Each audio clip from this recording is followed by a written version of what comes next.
It's concrete. It's present.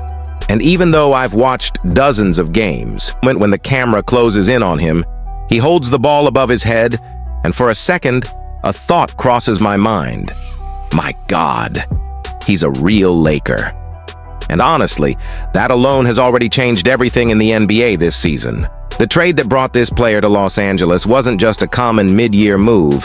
It wasn't a roster adjustment. It wasn't a complimentary piece. It was a seismic shock, a rupture, a shift in axis. And yes, many people on the other side of the league are still trying to understand how it happened, how the Lakers managed to get their hands on the most dangerous and determined version of this guy. Precisely the version that the previous team seemed not to believe still existed. Because that's the most interesting part of this whole story. He didn't just arrive as an established star, someone who already had impressive numbers and international fame. He arrived as someone carrying a kind of debt to his own past on his shoulders, a weight, a doubt.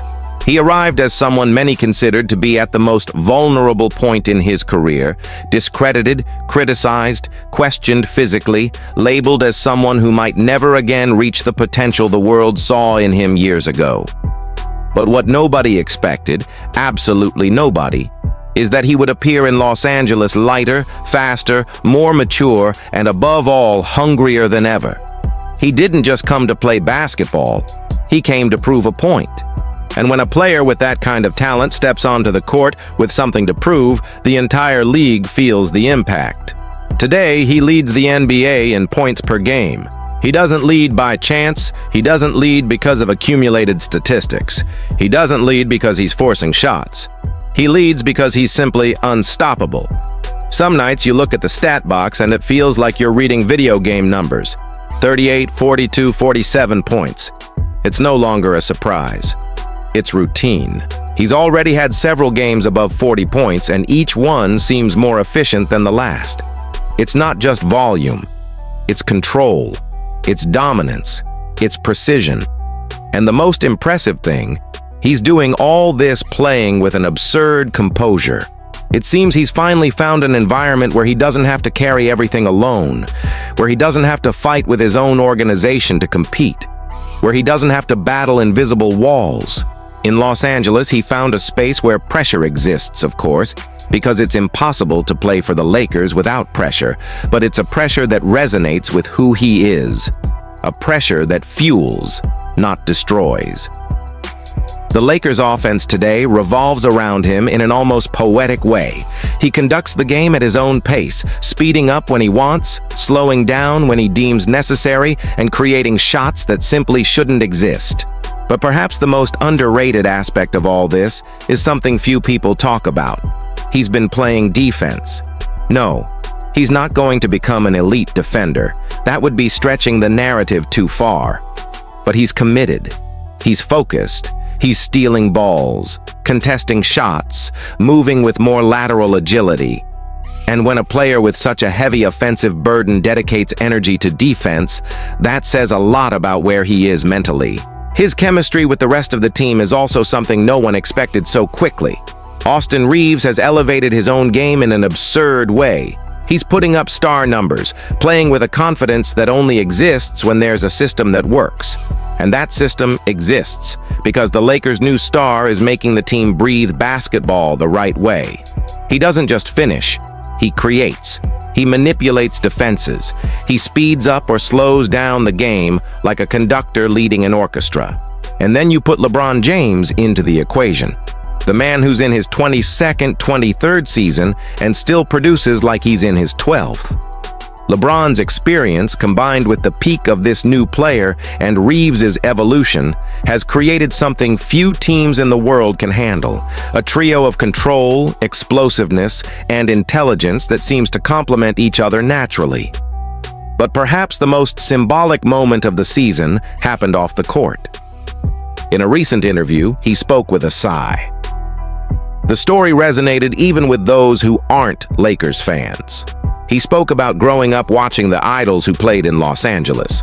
He talked about how he always saw the Lakers as a symbol of greatness, a place where legends are made. He spoke of Kobe with absolute respect. He spoke of LeBron as someone he always admired since childhood.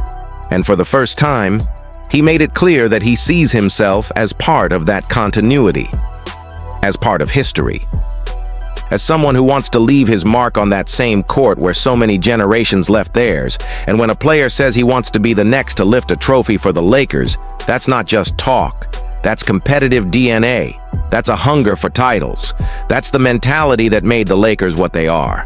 With him leading the offense, with Reeves raising the level, with LeBron managing the game and still producing at a very high level, the Lakers are winning even with a roster that, honestly, still has flaws.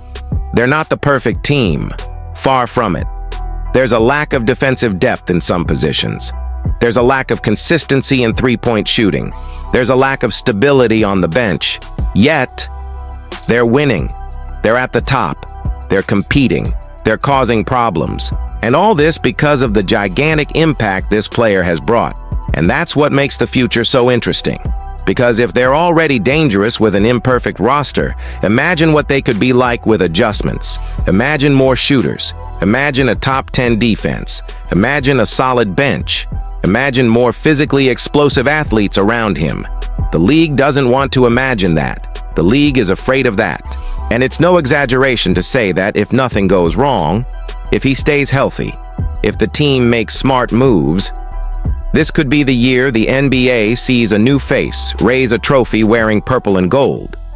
The most beautiful thing about this whole story is that he's not chasing numbers. He's not chasing the spotlight. He's not chasing MVP campaigns. He's chasing something much simpler and at the same time much grander. A championship, a banner, a legacy. He wants to be part of Lakers history. He wants to be on the same level as those who came before. And honestly, judging by the basketball he's playing, he may be closer to that than many people imagine. Now I want to know, what do you think of this new era? How are you seeing his transformation? Do you believe this is the beginning of a dynasty? Do you think the Lakers are already title contenders or do they still need adjustments? I want to know everything. Comment below. And if you like the video, leave a like, subscribe to the channel, and activate the bell, because the season is just beginning and there's a lot ahead.